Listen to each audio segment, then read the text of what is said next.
सिर्फ एक चाल और सामने वाला आपको झुककर सलाम करेगा। दुनिया आपकी बात मानेगी बिना आप कुछ कहे। तैयार हो? ज्यादातर लोग जब कमरे में आते हैं कोई नोटिस तक नहीं करता। उनकी मौजूदगी कमजोर होती है, आवाज में दम नहीं, चाल में असर नहीं।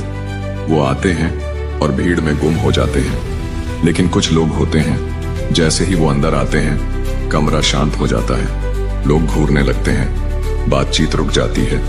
ये कोई जादू नहीं, ये है प्रेजेंस, एक खामोश ताकत जो चिल्लाए बिना सबका ध्यान खींचती है। अब सवाल ये है, वो क्या करते हैं जो बाकी लोग नहीं करते?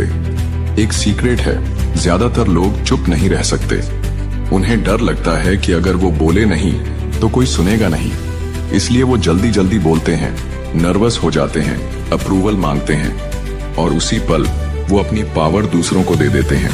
लेकिन ताकतवर लोग वो चुप रहते हैं, वो पॉज करते हैं, वो साइलेंस को अपना हथियार बना लेते हैं। जब आप किसी सवाल का जवाब देने से पहले 2 सेकंड चुप रहते हो, सामने वाला बेचैन हो जाता है, उसकी नजरें आप पर टिक जाती हैं, वो सोचने लगता है अब ये क्या कहेगा। और जब आप धीरे ठहर कर वजनदार अंदाज में बोलते हैं तो हर शब्द तीर बन जाता है। ये साइकोलॉजी है।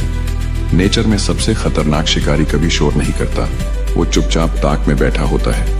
ताकत कभी जल्दी में नहीं होती, पावर धीमी चलती है। अगली बार जब आप किसी से बात करें जल्दी मत कीजिए, 2 सेकंड का पॉज लीजिए, नजरें मिलाइए, फिर धीरे बोलिए, अथॉरिटी के साथ। देखिएगा सामने वाले की बॉडी लैंग्वेज बदल जाएगी, उसकी टोन नरम हो जाएगी, उसकी एनर्जी आपसे मेल खाने लगेगी। ये कोई जादू नहीं, ये डार्क माइंडसेट है। 99% लोग इसे इग्नोर कर देंगे और जिंदगी भर लोगों से अप्रूवल मांगते रहेंगे। लेकिन अगर आप इस स्क्रिप्ट को समझ गए तो आज से ही आप वो इंसान बन सकते हैं जिससे लोग नजरें चुराते नहीं बल्कि नजरें झुकाते हैं। अब फैसला आपका है, कमरे में घुसते ही सबकी नजरों का केंद्र बनना है या भीड़ में खो जाना है। ये पॉज सिर्फ साइलेंस नहीं, ये आपकी ताकत है।